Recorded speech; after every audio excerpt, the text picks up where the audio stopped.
In this first of a three-part series of videos, we're going to take a basic look at the appearance and physical properties of a well-known sheet of anti-spin, long pimples, medium pimples and short pimples. In the second video, you'll be able to see high-speed footage of how a ball with different types of spin on, top, bottom and side spin, reacts when it comes into contact with different parts of a bat. In the third video, we'll try to draw together some general observations and hopefully raise some talking points so that you'll be in a better position next time you either use or play against these particular types of rubbers. Appearance. There are many different types of pimpled and to a lesser degree anti-spin rubbers, and each will play and look a little differently. As it's not possible for us to compare them all, we've chosen for these tests some of the most popular versions of each type, with the sponge thickness they're commonly used in. The anti-spin is a very old sheet of butterfly super anti with a sponge thickness of 1.2 mm. For the long pimples, we're using a sheet of Kokutaku Tuple 911 with no sponge attached, sometimes referred to as being OX. The medium pimples are Friendship 563 with a sponge thickness of 1.8 mm, and the short pimples are Friendship 8021 with a sponge thickness of 1.5 mm. All the sheets are black and none of the pimpled sheets of rubber have been used for more than a couple of hours. Dome, curl. Out of the pack, none of these rubbers have a factory tune or boosted sponge, and so don't have the curl or dome effect usually associated with inverted performance rubbers. The anti-spin is the most rigid of the four, and the long pimples the most flexible due to it having no sponge. Pimple structure. Pimpled rubbers all have pimples facing outwards, as opposed to inverted rubbers where the pimples point inwards towards a layer of sponge. Usually short pimples will be shorter and wider than medium and long pimples. Medium pimples will typically be longer than short pimples and a little thinner, whilst long pimples will be the longest and thinnest of all. As for how many pimples a manufacturer can include, the ITTF require a minimum of 10 pimples per square centimetre and no more than 30. If you look at the walls of these pimples, you can see that sometimes the walls are wider at the bottom, like a cone.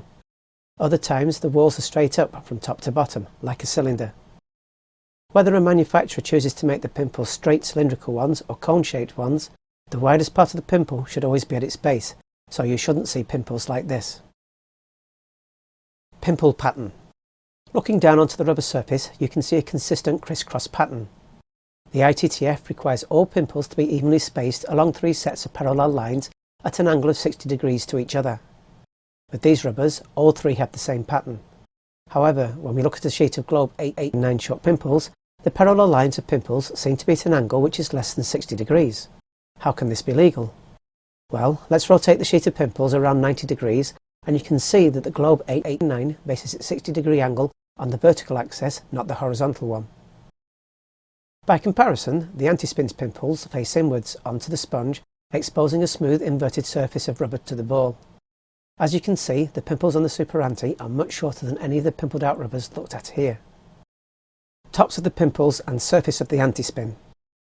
ITTF Technical Leaflet T4 requires the surface of the pimple to be parallel to the base of the sheet, and each pimple must be circular in shape. However, the pimple surface can be rough by up to 0.1 mm. A close-up of the short pimple shows lots of dimples on the top of each pimple. The medium pimple also has clearly visible dimples, but because the pimple itself has a smaller diameter, there is less room for them on the top of the pimple and therefore fewer dimples. With these long pimples, you can just see lightly speckled dimples on the top of the pimple. By comparison, the anti-spin surface looks smooth, but when you look closely, you can see lots of tiny raised specks on the surface, almost like a coating of grit or a very fine sheet of sandpaper. Grip test. The ITTF have a minimum friction level of 25 millinewton. And like boosted and tuned rubbers, the policing of this requirement is left to local leagues and relies to a large degree on the honesty of their members.